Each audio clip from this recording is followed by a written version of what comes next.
Hello everyone, my name is Javad Rasuli, and in this brief presentation I'm going to discuss how we might apply Paul Ricoeur's symbolism of evil in order to discuss the concept of evil on Twitter. So let's have a look on the structure of this analysis. We're going to start with Paul Ricoeur and his book. Then we're going to talk about the main question, and which is what is evil on Twitter, and then we will discuss how we can apply Paul Ricoeur's theory in such direction. As you might know, Paul Ricoeur is a French philosopher. He has worked in various concepts in different disciplines inside philosophy, and his main method in doing so is called hermeneutic phenomenology.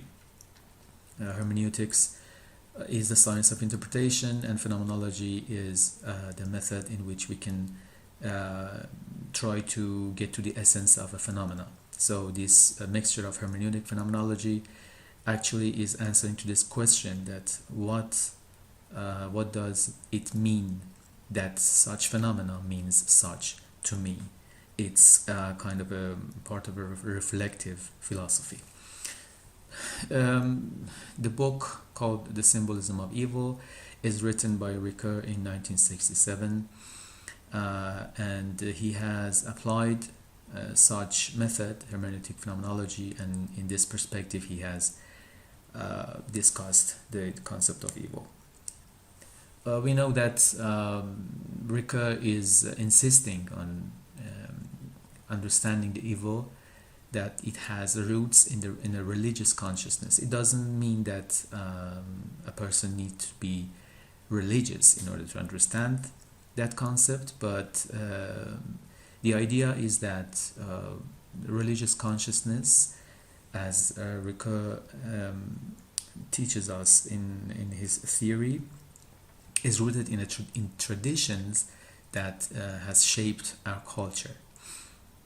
He has three levels to discuss such theory. In the level of gnosis, in the level of myth, and in the level of primary symbols.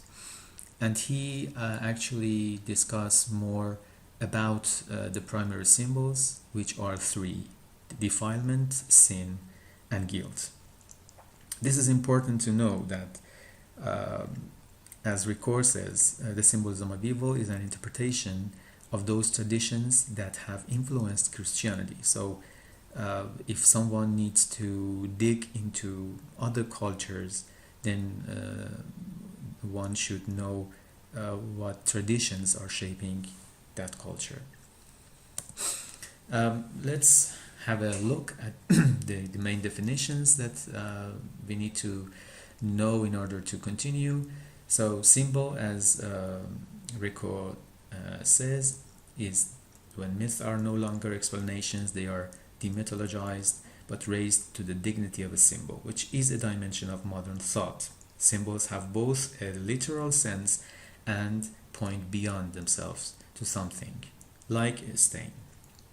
So we should know that in Ricoeur's theory, when myth, which is an explanation, no longer works for us, for example, because we are living in the modern culture, so we might not expect to believe the myths of the old times, the beginning of time, like the myths of creation or Adamic fall. Then we demythologize them, and then we need to go through the elements, the primary elements that construct a myth, which are symbols. And myths, as we said before, are explanations, means of images and fables, but a traditional narration which relates to events that happened at the beginning of time. Myths are a species of symbols. This is important. So myths are constructed by symbols, and so symbols are very basic in this theory. Next, we're going to have a look on the meaning of evil on Twitter. We are not going to discuss about things like, an example could be child pornography or other businesses, dark businesses that are going on Twitter, because those people are doing those businesses outside the Twitter as well. So it doesn't depend on this platform. So we're going on focus on the hot moment on Twitter, which we believe that actually have something to do with the essence of this platform. By hot moment, we mean when there is a social political movement going on. There might be protests in the street, then they reflect with hashtags and tweets inside the platform. So we see that there might be a momentary connection to the truth by the users. And everybody suddenly have a desire to grasp justice and freedom and dignity and stuff like that. Also in the time of elections, such phenomena happens when people really are competing with each other and they want something to get out. The example for that might be Make America Great Again and Brexit. So we argue that the evil on Twitter appears in 4 elements. We have fake news, trolling, bots, and false narratives. About fake news, we are hearing a lot these days. We see the numbers. We see that how people easily believe them and reshare them. So it's very familiar. So the other element are trolls and trolling. But we know that I think that everybody more or less has experienced such a phenomena. It's basically something that happens when there is an argument and there are people who want to raise up the cost of counter arguments from other sides, and they want to silence people. The other element is bots and Twitter bots. Again, we have seen so many studies and so many information about the amount of Twitter accounts which are not organic or authentic, and they are producing content automatically. And the fourth element might be false narratives, which is different from the concept of fake news. The difference is here that false narratives are constructed through time. They are not news, they are bigger narratives that might have influence on deeper beliefs in people. Some examples might be superiority of a specific race, the end of the world discourse, or one might say that the belief which says, for example, people in Middle East countries are less civilized, as well might be an example of false narratives. So, I'm going to focus on the first primary symbol of evil, which is defilement, in this brief presentation. The dynamic here is quite simple, but very primitive. We have a pollution object in the outside world, and we have the dread of being polluted, which is a subjective feeling. So in this dynamic, let's see what happens.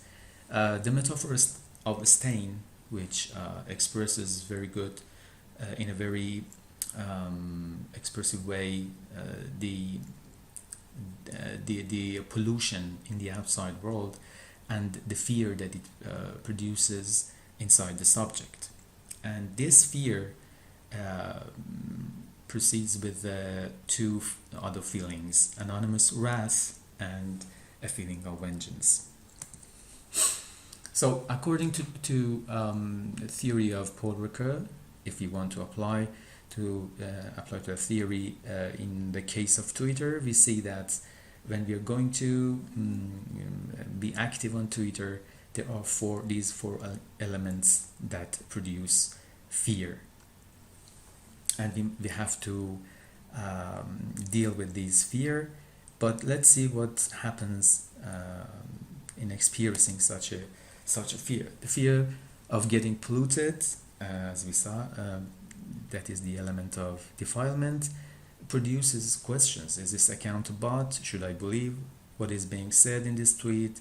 Is it real? Is it not real? Then it produces anonymous wrath. They are telling lies. Someone should stop them. This is not fair. I can't stay away from this. And we go to the realm of action, writing a mention, coding, tweeting, retweeting, or other things that ends up to the interpretation of our tweet from the other side, and then here where the trolls and bots are coming to us, attacking us, and then it produces the feeling of vengeance. But the truth is, this fear and wrath, these feelings that are produced and that they are fruit of the fear of defilement, they might go into different paths, but both paths, either way, they're going to produce evil. Let's see how.